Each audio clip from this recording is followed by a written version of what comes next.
오늘은 마태복음 강해 14번째 시간으로 라마의 슬픔과 통곡 그리고 위로라고 하는 제목으로 말씀을 배우겠습니다. 우리 주님이 이 땅에 오실 때부터 순교자가 있었습니다. 물론 구약의 선지자들도 대부분 순교를 했지요. 우리 주님이 오심을 예언했던 선지자들, 하나님을 떠나서 패역한 삶을 살던 이스라엘 백성들을 향하여 너희는 내게로 돌아와라. 그리하면 나도 너희에게로 돌아가리라.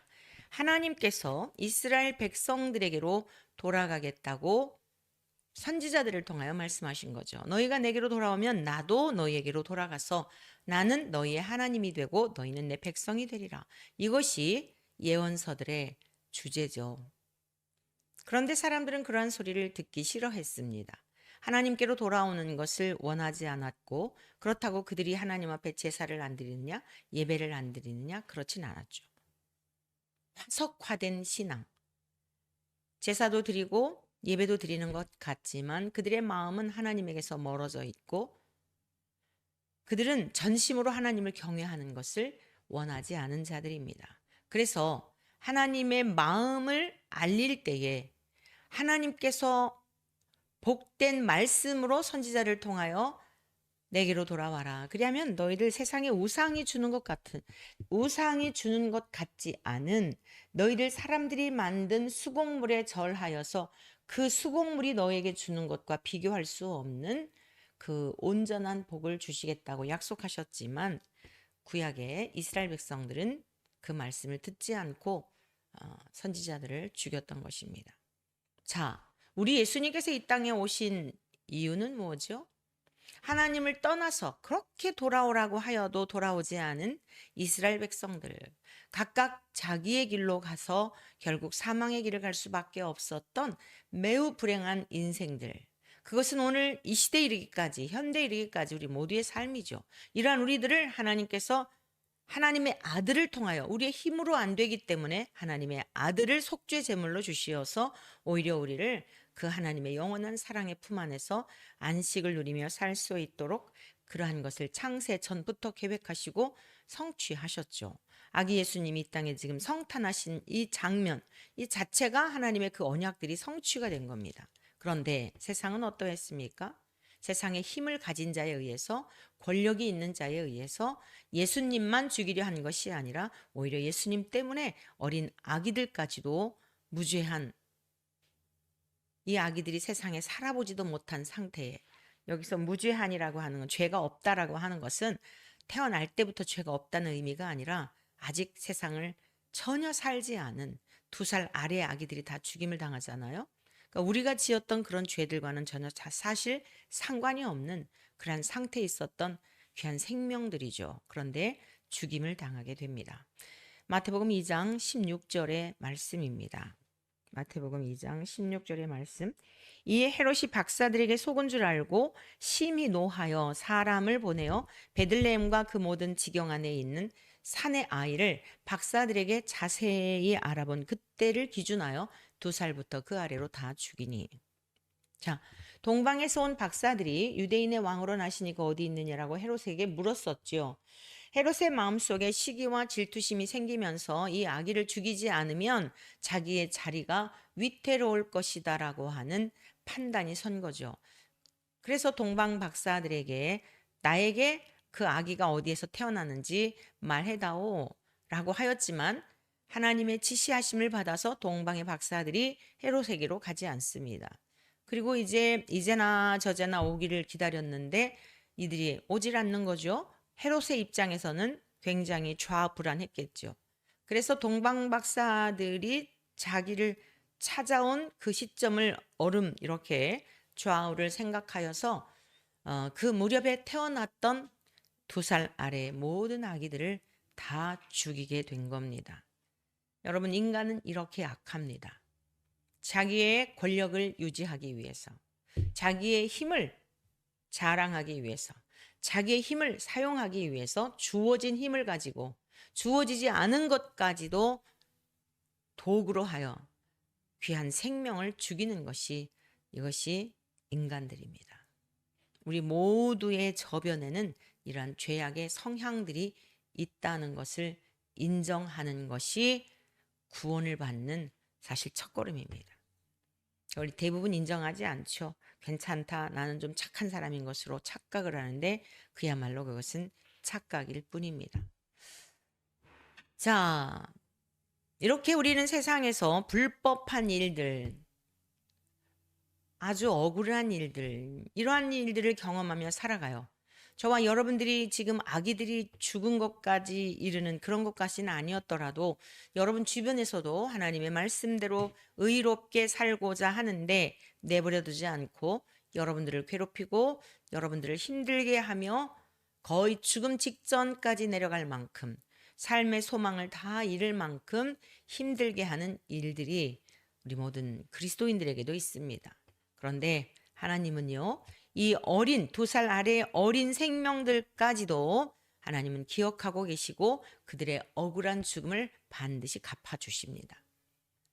그럼 여러분들이 이렇게 또 반문하고 싶을지도 몰라요. 아유, 목사님, 뭐, 얘네들은 뭐 이 세상에 와가지고 한 일도 아무것도 없는데, 뭐 예배를 드렸나요? 헌금을 했나요? 무슨 봉사를 했나요? 아무것도 한 것이 없는데, 무슨 그 아이들이 나중에 뭐 하나님 앞에 순교자로 상급을 받고 뭐 그래요. 그리고 걔네들은 애기들이잖아요. 과연 하나님께서 그 아이들의 죽음까지도 기억하실까요? 라고 물을 수도 있어요. 요한계시록 6장 9절에서 11절의 말씀을 살펴보겠습니다. 과연 하나님은 그런 분이실까? 억울함을 풀어주지 아니하시고 오히려 또 어린이들이기 때문에 하나님께서는 우리 어른들과 같은 존재로 보지 않으시는 그런 분일까? 네. 여러분들이 아기들이라고 손주들 힘없는 신생아라고 해서 가볍게 여기십니까? 제가 아기들 옷을 이렇게 이제 선물하거나 뭐 이렇게 또 우리 손주들 보다가 깜짝 놀랐어요. 아기들 옷값이나 어른들 옷값이 똑같더라고요. 그런데 이해를 하게 됐어요. 왜냐? 아니 그분들 똑같이 공부하고 똑같이 학비 내서 나름대로 뭐 대학을 가더라도 그렇고요. 의상학과를 가서 그리고서는 취업을 할 때 아기 옷을 만드는 일을 했다. 똑같이 시간도 투자하고 물질도 투자했잖아요. 다만 우리가 볼 때 아기들이니까 옷도 재료도 조금 들어가고 소재도 뭐 이러고 생각하지만 그 사람들의 인력이나 여러 가지를 볼 때 우리의 생각과 달라 이해하게 됐어요. 강아지 용품도 장난이 아니더라고요. 네.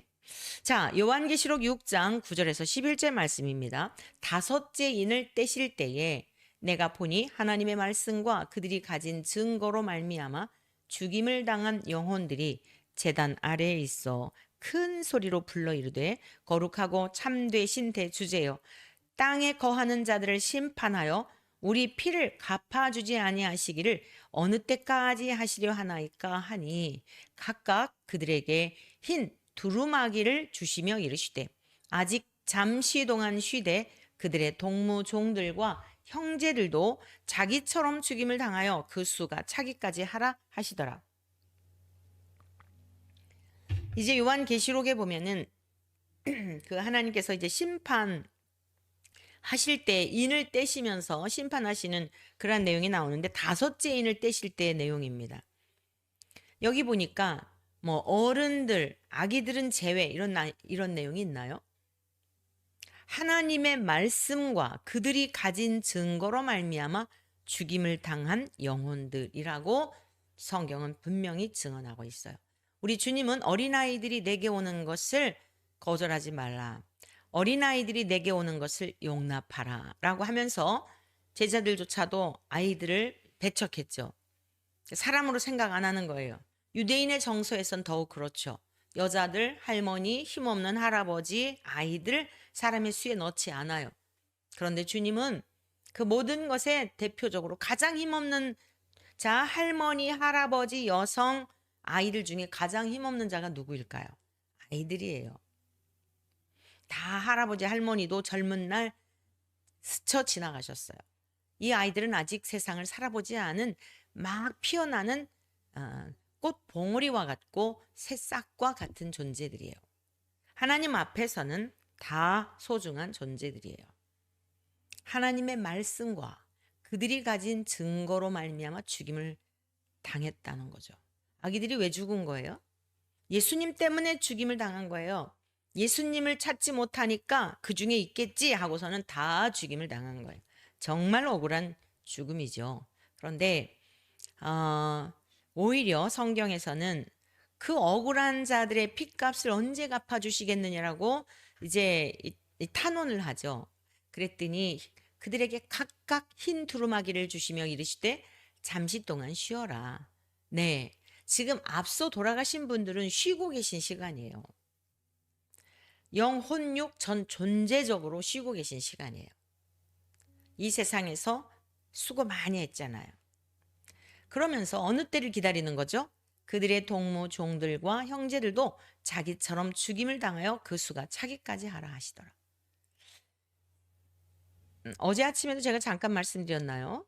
요즘 어느 원로 목사님이 아주 설교를 많이 이렇게 어디 집회에서 하시는 것 같은데 올리시더라고요. 아주 유명한 분이세요. 그 본래 그런 분이 아니셨던 걸로 알고 있는데 너무 심각하게 많이 곁길로 가고 계시더라고요. 요즘은 이단이나 뭐 무슨 어제도 제가 그 회의가 있어서 아침 방송 끝나자마자 다녀왔잖아요. 돌아오는 길인데 신천지가 그냥 아주 길에 깔려가지고요. 아주 대놓고 그 포교 활동을 해요. 지금은 신천지 문제가 아니에요. 신천지는 아예 그러려니 하고 그 뭐 안 좋다고 그 이단이다라고 하는데도 안 좋은 게 아니죠. 이단이라고 하고 사이비 집단이라고 하는데도 가는 건 어쩔 수 없는 거예요. 여러분 성경은 우리 주님께서 분명히 말씀하셨어요. 한두 번 권면한 후에 듣지 않으면 이방인처럼 여기라는 거예요. 뭐 이런 사람 저런 사람 별의별 사람 다 만나잖아요. 한동안 그 전광훈 분에 대해서 무엇이 문제인가에 대하여 제가 방송을 했던 적이 있죠. 이동욱 그 장로님하고. 계속 씨름할 필요가 없어요. 제가 그러한 일을 뭐 한 도서너 번이라도 인터뷰는 2번을 했고 제가 설교할 때에 뭐 몇 차례 언급을 했는데 이유가 있어요. 정죄가 목적도 아니고요. 참소하는 것도 아니에요. 비판하는 것도 아니에요. 그것은 주님의 몫이에요. 정죄하시는 건 주님의 몫이고 하나님께서 우리에게 밝히신 바 깨닫게 하신 만큼 전해주는 거예요. 전해주어서 그 중에 들을 자들은 듣고 내가 잘못됐구나. 바른 길을 갈 수 있는 기회를 주는 거예요. 안 들으면 어쩔 수 없어요. 갈 길이 뭔데 무슨 그런 사람들하고 계속 의미가 없는 일이죠. 하나님이 하셔요. 하나님이. 자, 오늘 우리가 살아가면서 지금 그 원로 목사님 같은 경우도 너무 안타까운 게 뭐냐면 심판이 없다는 거예요. 예수님이 이 땅에 오신 것은 심판하러 오신 것이 아니고 삶이 힘들고 어렵고 버겁고 고통 속에 있는 그들을 위로하시기 위해서 오셨다는 거예요. 여러분 이건 이동환이나 다 같은 맥락이에요. 이동환이를 향해서 제가 치열하게 이러는 이유가 뭐죠?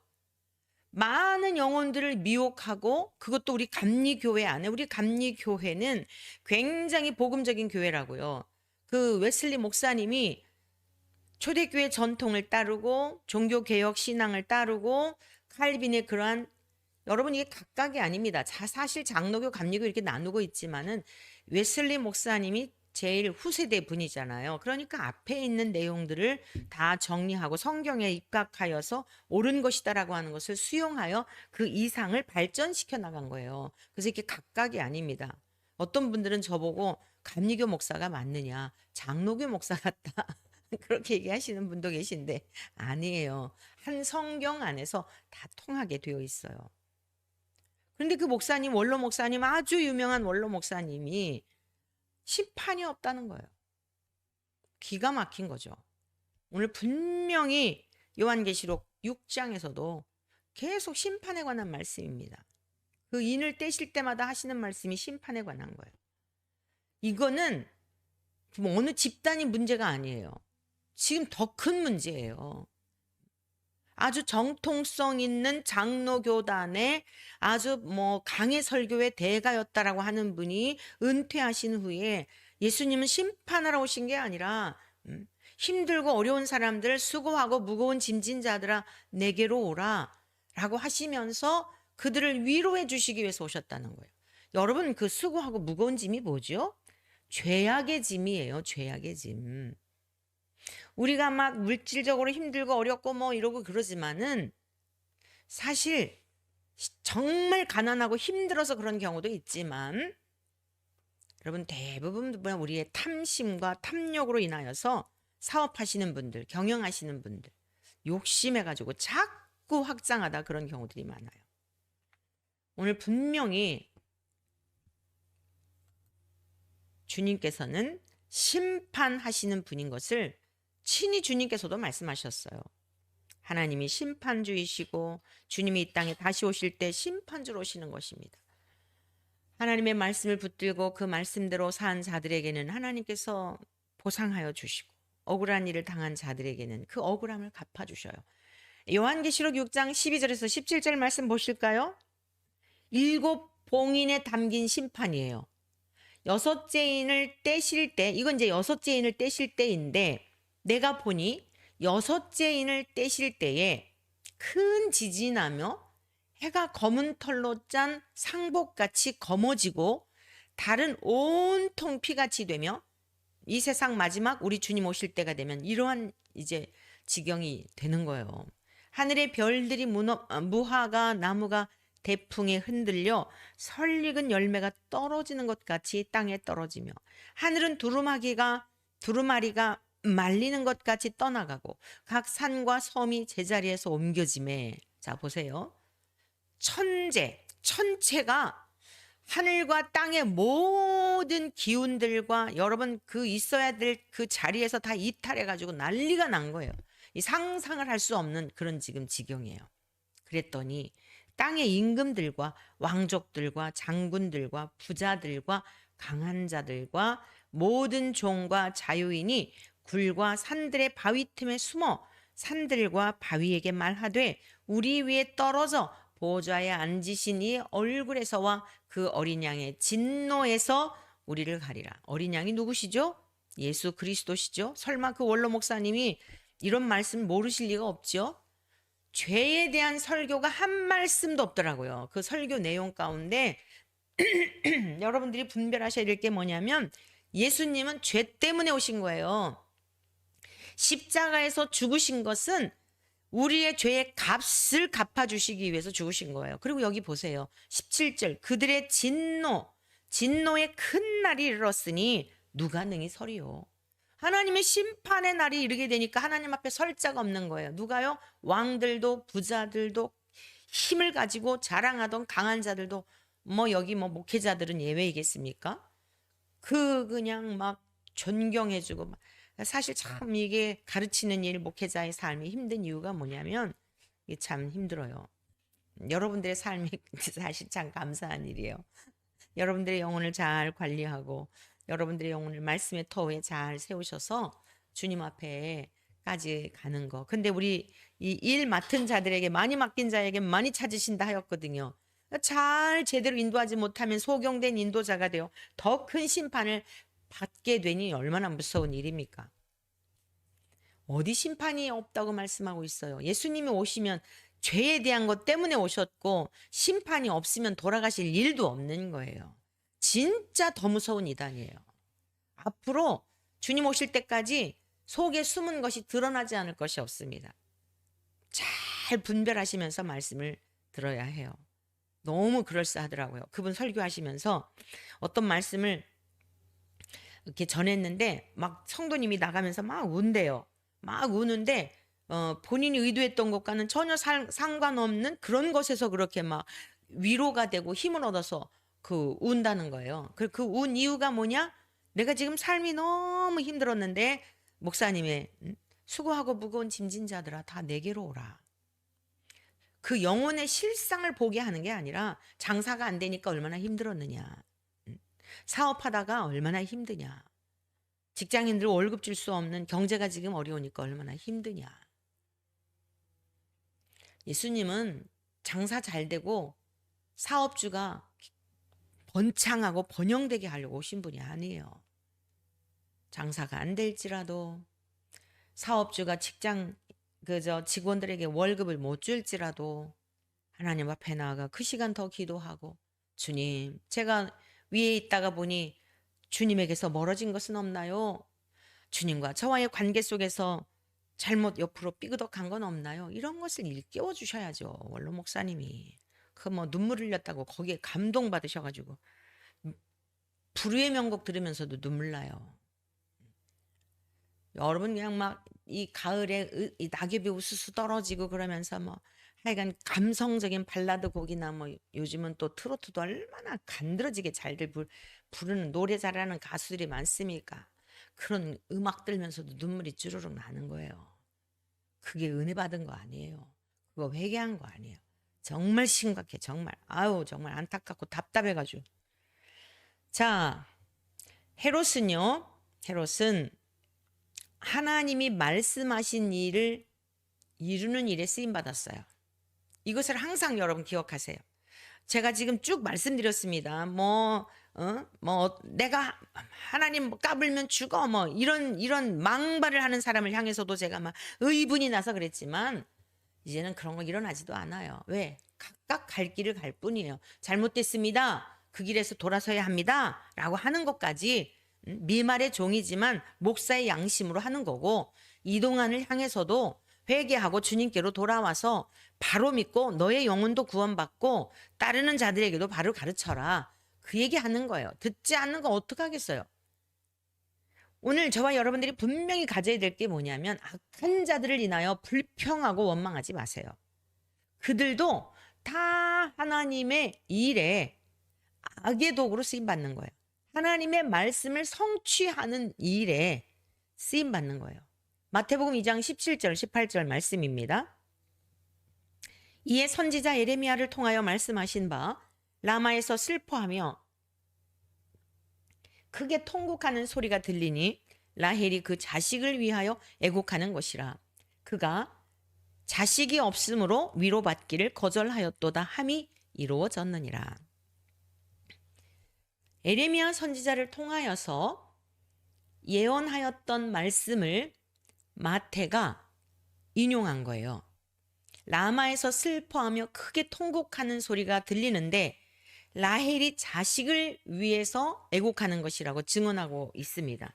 이 말씀을 이해하기 위해서요. 에레미야가 예언했던 그 말씀을 직접 우리가 한번 보는 것이 좋겠습니다. 에레미야 31장 15절입니다. 여호와께서 이와 같이 말씀하시니라. 라마에서 슬퍼하며 통곡하는 소리가 들리니 라헬이 그 자식 때문에 애곡하는 것이라. 자, 잘 보세요. 마태복음에서는 자식이 없으므로 이렇게 얘기했잖아요. 근데 에레미야 선지자를 통해서는요. 그가 자식이 없어져서 이렇게 말씀하고 있어요. 라헬은 아기를 못 낳았었지요. 이후에 하나님께서 태문을 여셔서 요셉과 베냐민을 주셨어요. 그러니까 우리가 지금 이 앞부분에 있는 자식이 없으므로 위로받기를 거절하였도다 라고 하는 마태가 증언한 이 말씀, 기록한 내용의 말씀을 보면 라헬이 아기를 낳지 못할 때에 그 너무 슬퍼서 막 투기심이 또 많았잖아요. 레아하고 또 그 시녀들은 아기들을 잘 낳는데 빌하하고 실바 이 또 종들이 있었죠. 그런데 언니의 종과 이제 자기의 종을 들여가지고 계속 경쟁을 하잖아요. 그래서 결국에는 12지파가 이제 태동이 되죠. 그러니까 마태가 지금 인용한 이 말씀을 보면 라헬이 요셉을 낳기 전에 자식이 없어서 위로받기를 거절했나 보다라고 우리가 이해하기가 쉬운데 에레미야를 통하여 하신 예언의 말씀을 보면 자식이 없어져서 위로받기를 거절하는도다라고 기록하고 있어요. 이 말씀이 훨씬 전체적인 성경을 전체적으로 볼 때에 구속사적인 그러한 예수 그리스도께서 이 땅에 오심에 대한 것을 예언하시고 하나님께서 어떠한 역사들을 이스라엘의 역사를 이루셨는가라고 하는 관점에서 보게 되면 에레미야 선지자를 통해 예언한 말씀이 마태복음에 있는 이 말씀을 이해하는데 훨씬 더 쉽게 이해할 수가 있습니다. 자, 그러면 라마라고 하는 곳을 우리가 좀 살펴봐야겠어요. 라마에서 무슨 일이 일어났는지. 라마는요, 라헬의 무덤이 있는 곳이에요. 또한 이 라마는요, 야곱의 12아들들 중에 그 가나안 땅에 입성하여서 여호수아에 의하여 각각 그 땅을 기업을 분배받습니다. 이 라마라고 하는 이 지역은 베냐민 지파가 여호수아로부터 분배받을 때 받았던 그런 지역이에요. 여호수아 18장 25절에 기록되어 있어요. 이 지역은요, 예루살렘에서 약 8km, 북쪽으로 약 8km 정도 지점인데 남과 북의 경계 지점이에요. 남과 북의 경계선. 우리 판문점 같이 이렇게 경계선 있잖아요. 이 지역은 이스라엘이 바벨론으로 끌려갈 때 통과했던 곳이기도 해요. 여러분 눈치채셨어요? 남과 북의 경계선이기도 하고 라헬의 무덤이 있는 곳이기도 하고 이스라엘 백성들이 바벨론으로 끌려갈 때에 통과했던 그런 지역이에요. 이 지역이 시사하고 있는 그 숨어져 있는 많은 스토리가 있지 않아요? 왜 남과 북이 경계선이 생겼죠? 이스라엘 12지파가 왜 남유다와 북이스라엘로, 남유다 2지파와 여러분 북이스라엘 10지파로 나뉘게 됐죠? 우리가 앞서서 1장에서 솔로몬에 대하여, 다윗에 대하여 우리가 다는 아니지만 우리가 꼭 좀 예수님의 계보에 오른 분들을 살펴보아야 할 분들을 몇 분 살펴봤잖아요. 솔로몬 이후에 이방 여인들과 정략 결혼을 하면서 하나님이 그토록 금하셨던 이방인들과 결혼을 하고 이방인들이 섬기는, 여인들이 섬기는 우상이 들어오게 되고, 그리고서는 솔로몬이 다윗과 같지 아니한 하나님 보시기에 너무 싫어하시는 일을 행하게 되었죠. 그런데 솔로몬 때는 태평성대를 누리게 하셨어요. 왜요? 다윗에게 약속하신 언약 때문이에요. 솔로몬이 의로워서가 아니에요. 하나님께서 하나님 마음에 합한 다윗을 인하여 너의 자식의 때에는 내가 너희 잘못된 길을 갈지라도 너의 자식의 때까지는 내가 보응하지 않겠다고 하셨어요. 태평성대를 누리는 솔로몬은 자기가 악행을 행하면서도 하나님이 가장 싫어하시는 우상 숭배를 하면서 이방 여인들의 치마폭에서 정신없이 그렇게 쾌락과 세상적인 욕망에 빠져 살 때에 그 죄의 값이 누구에게로 돌아갔느냐? 르호보암이라고 하는 아들이 대를 이어서 7위를 할 때에 분단왕국으로 신하였던 여로보암과 르호보암으로 솔로몬의 아들 대에서 쫙 나눠져 가지고 여러분 분단 왕국이 되죠. 우상 숭배로 인하여서 남과 북이 갈라지게 되고 경계선도 생기게 된 거예요. 슬픔의 장소예요. 하나님 편에서 보시기에 심히 가슴 아픈 장소예요. 자, 왜 바벨론의 포로로 잡혀가게 되었지요? 끊임없이 남유다는 남유다대로, 북이스라엘은 북이스라엘대로 우상 숭배가 극에 달하여 북이스라엘은 BC 722년에 아수르에서 패망을 하죠. 유다는 어떻습니까? 그 이후에 BC 586년에 바벨론에 의하여 패망을 하죠. 마지막 기대했던 이 남은 2지파마저도 하나님 앞에 범죄하여서 여러분 라마라고 하는 그 지역을 통과하게 된 거예요. 근데 거기에 뭐가 있다고요? 라헬의 무덤이 있단 말이에요. 그래서 이러한 주석들이 줄을 이루고 있더라고요. 라헬이 무덤에서 지상에 살고 있는 저들의 그 악행에 대한 것, 그 결과로 인하여 하나님이 심판하셔서 포로로 잡혀가게 되는 그러한 모습을 보면서 라헬이 무덤에서 슬피 우는 그러한 모습. 라헬이 자식들을 위해서 기도한다. 뭐 이렇게 해석하기도 하고 그러는데 어찌되었건 이 라마라고 하는 이 장소는 후세대들이 결국 죄의 값으로 인하여서 여러분 패망하고 기가 막힌 그 장소가 라마였던 것이에요. 그런데 그 예언을 예레미야 선지자가 했는데 지금 예수님께서 이 베들레헴 아기 예수님이 탄생하셨던 그곳에 이러한 지경이 지금 벌어진 거예요. 2살 아래로 다 아기들이 죽임을 당하게 되니까 엄마들이 무슨 위로를 받겠어요. 아기들이 자식들이 사라졌는데 악한 왕에 의하여 죽임을 당했는데 어떤 위로도 위로가 안 되는 거예요. 흔히 이런 말들이 있잖아요. 남편이 죽으면 산에 묻고 자식이 죽으면 가슴에 묻는다라고 하는 옛 어르신들이 들려진 이야기들이 전해져 오죠. 그만큼 자식과 어머니와의 관계는 아들이든 딸이든 간에 애착 관계가 있는 거예요. 왜 그러냐? 생명의 줄기가 연관돼 있는 거예요. 그러니까 여러분들이 살다가 힘들 때 꼭 생각나는 분이 누구죠? 엄마 생각나잖아요. 아빠 생각나진 않잖아요.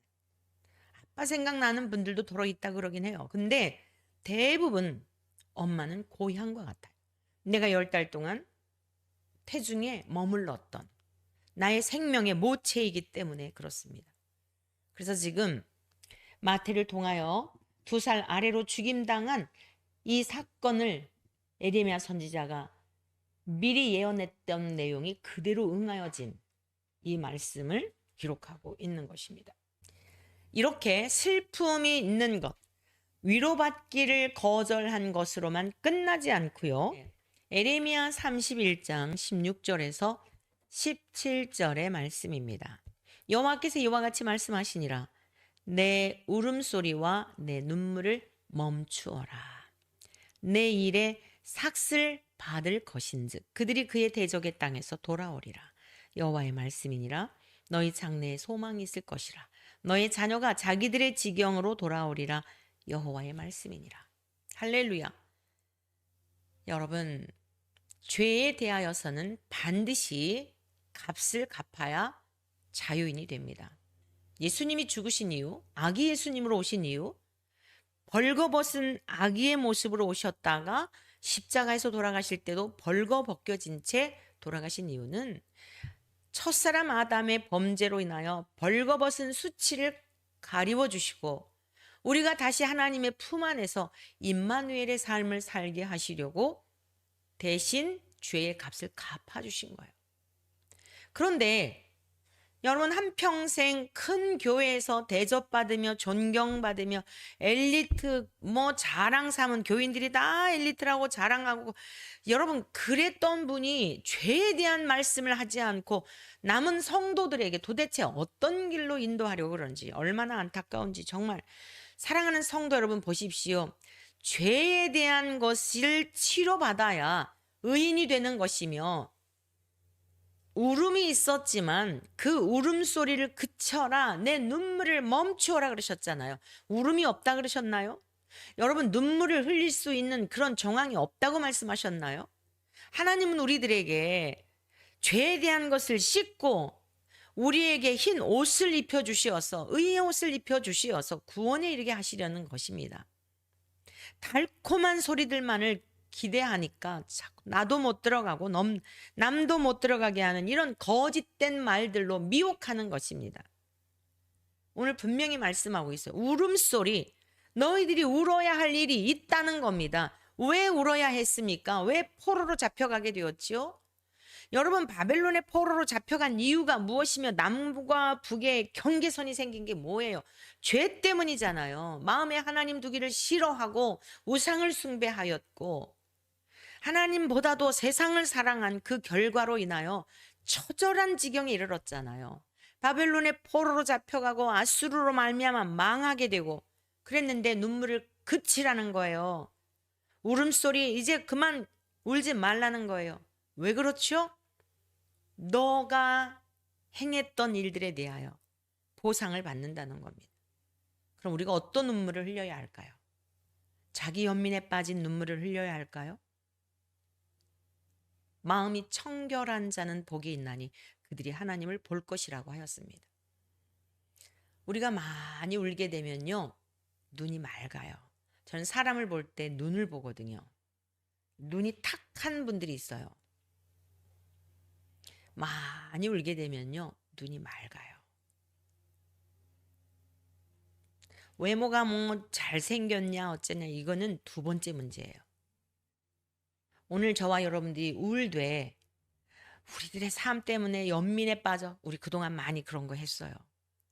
철저하게 주님 앞에서 우리의 허물을 보며 우리의 연약함을 보며 죄를 이기지 못하는 연약함을 보며 그러한 눈물을 흘릴 수 있는 저와 여러분이 되시기를 축복합니다. 그 눈물을 말하는 거예요. 통에 자복하는 눈물. 그러한 사람들에게 삭슬 주시겠다 그랬어요. 대적의 땅에서 돌아오게 하시겠다 그랬어요. 그 약속대로 바벨론에 70년 동안 종살이 하다가 철저하게 훈련시키시고 그들을 다시 돌아오게 하시지 않습니까? 너희 장래에 소망이 있을 것이라고 말씀하셨어요. 너의 자녀가 자기들의 지경으로 돌아온다고 말씀하셨어요. 2살 아래로 죽었던 아기들, 그들의 부모님들도 다 돌아가셨죠. 주님 안에서 다 안식을 누리고 있을 거예요. 그런데 우리의 인간적인 측면에서 인본주의적 생각을 가지고 어떻게 그렇게 2살 아래 힘없는 아기들을 그렇게 죽일 때 하나님 뭐 하셨담? 이러고 그냥 계속 자기들의 죄의 모습은 전혀 볼 생각을 하지 않고 하나님을 향하여 여전히 원망하는 아담의 그 죄의 유전을 그대로 드러내고 있는 오늘 이런 인생들의 모습이 얼마나 많은지요. 하나님 때문에, 하나님이 만들어주신 여자 때문에 하나님은 뭐 하고 계셨냐? 세월호 사건 때 그 젊은 아이들이 죽어갈 때 어떻게 하나님이 사랑이시며 선한 신이라고 하면 그 젊은 애들이 죽어갈 때 내버려 둘 수 있느냐? 히틀러로 인해서 그 유대인들이 600만 명이 학살당할 때 도대체 하나님 어디 계셨냐? 맨 이렇게 따져 묻다가 구원의 길을 우리 주 예수 그리스도를 통하여 열어주셨는데 구원받지 못하고 죽어간 인생들이 너무도 많습니다. 오늘 저와 여러분들 철저하게 우리의 영혼 깊숙이 자리하고 있는 죄악의 쓴 뿌리들에 대하여 다 뽑아내고 하나님의 의로운 백성답게 살아가도록 통에 자복하는 은혜가 있기를 축복합니다. 그러할 때에 소망이 있는 것입니다. 소망이시며 우리의 구원의 주가 되시는 예수님과 관계를 맺을 수가 있는 것입니다. 우리 주님과 하나가 되어 하나님 나라를 살 수 있는 것입니다. 하나님은 예수 그리스도를 이 땅에 보내주셔서 영원하고 완전한 구원을 수많은 라헬들에게 허락하여 주셨습니다. 예수님이 오셨을 때 응하신 이 말씀은 하나님이 친히 갚아주셨습니다. 헤롯은 왕의 자리를 보존하기 위하여 수많은 아기들을 죽였지만 또한 예수님을 죽이려고 하였지만 오히려 예수님보다 먼저 자기가 죽었어요. 마태복음 2장 19절에서 20절 말씀 보실까요? 헤롯이 죽은 후에 아기 예수님이 애굽으로 피신해 있었거든요. 그때 헤롯이 죽은 거예요. 주의 사자가 애굽에서 요셉에게 현몽하여 이르되 일어나 아기와 그의 어머니를 데리고 이스라엘 땅으로 가라. 아기의 목숨을 찾던 자들이 죽었느니라 하시니 요셉이 일어나 아기와 그의 어머니를 데리고 이스라엘 땅으로 들어가니라. 아기 예수님을 죽이려고 했던 헤롯은 정녕 죽었고요. 예수님은 나사렛이란 동네에 가셔서 사시게 됩니다. 이 또한 하나님의 말씀이 응하여진 거예요. 너무너무 신비스러워요. 하나님의 말씀은. 자, 예수님이 왜 애굽으로 가셨어요? 헤롯이 죽이려고 했어요. 근데 헤롯이 죽은 후에 이제 나사렛에 가셔서 사셨어요. 마태복음 2장 22절 23절의 말씀입니다.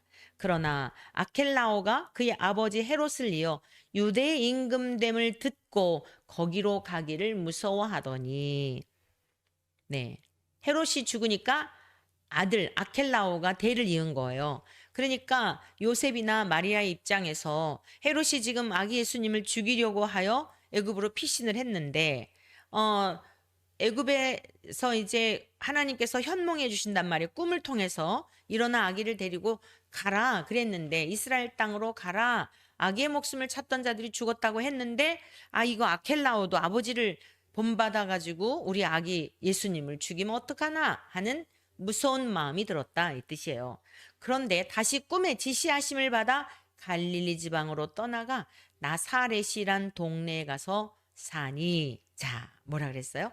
이는 선지자로 하신 말씀에 나사렛 사람이라 칭하리라 하심을 이루려 함이로라. 우리가 말씀 강조하는 이유가 그것입니다. 말씀대로 응하여지기 때문이에요. 말씀이 모범 답안이에요. 완전한 해답서예요. 저와 여러분들이 말씀대로만 믿고 말씀대로 붙들고 말씀대로 이끄시는 대로 따라가면 저 영원한 우리 주 하나님 계신 곳, 우리의 죄를 담당하신 세상 죄를 지고 가신 어린 양이신 우리 주 예수 그리스도, 신랑이신 예수님 계신 영원한 하나님 나라에까지 무사히 당도할 수 있습니다. 말씀을 따라가야 돼요. 동방 박사들이 별을 따라갔듯이 말씀이 육신이 되신 주님 말씀을 남기셨어요. 말씀을 맺겠습니다. 오늘의 삶의 자리에서 이스라엘 백성들이 포로가 되어 끌려가는 일을, 또 라마에서 자식을 잃은 어미들의 슬픈 통곡이 하늘을 찌른 것 같아도 하나님의 의는 변함이 없습니다. 그 일을 당할 즈음에 어머니들이 정말 기가 막혔겠죠. 피워보지도 못한 갓 태어난 우리 아기들, 이런 아기들이 죽어갈 때 집집마다 그 라마에 얼마나 통곡 소리가 컸겠습니까? 뭐 어떤 학자들은 아기들이 그렇게 많지 않았다, 뭐 큰 지역이 아니니까 많든 적든 한 생명이 천하보다 귀한 거예요. 그 어머니들의 애곡하는 소리가 천지를 진동했을 거예요. 그런데 어땠어요? 예수님을 죽이려고 했던 악한 헤롯 왕, 그 배후에 마귀가 주는 생각을 따라 마귀의 종 노릇했던 헤롯 왕은 죽임을 당하였지만 오히려 우리 주 예수 그리스도는 온 인류를 구원하시기에 넉넉하신 구원주로 최후 승리를 하신 줄 믿습니다. 우리가 세상에 사는 동안 예수 그리스도의 이름 때문에 억울한 일을 당할지라도 하나님은 기억하고 계셨다가 반드시 갚아주시는 분임을 신뢰하시기를 축복합니다. 그 은혜와 그 사랑과 능력을 의지하여 오늘도 내일도 또 이제 주일에 감격 속에 하나님께 나아가 예배를 드릴 때 하나님과 영적인 깊은 교제와 교통을 통하여 세상을 넉넉히 이기는 삶을 날마다 순간마다 분초마다 살아내는 우리 모두 되시기를 주의 이름으로 간절히 축복합니다.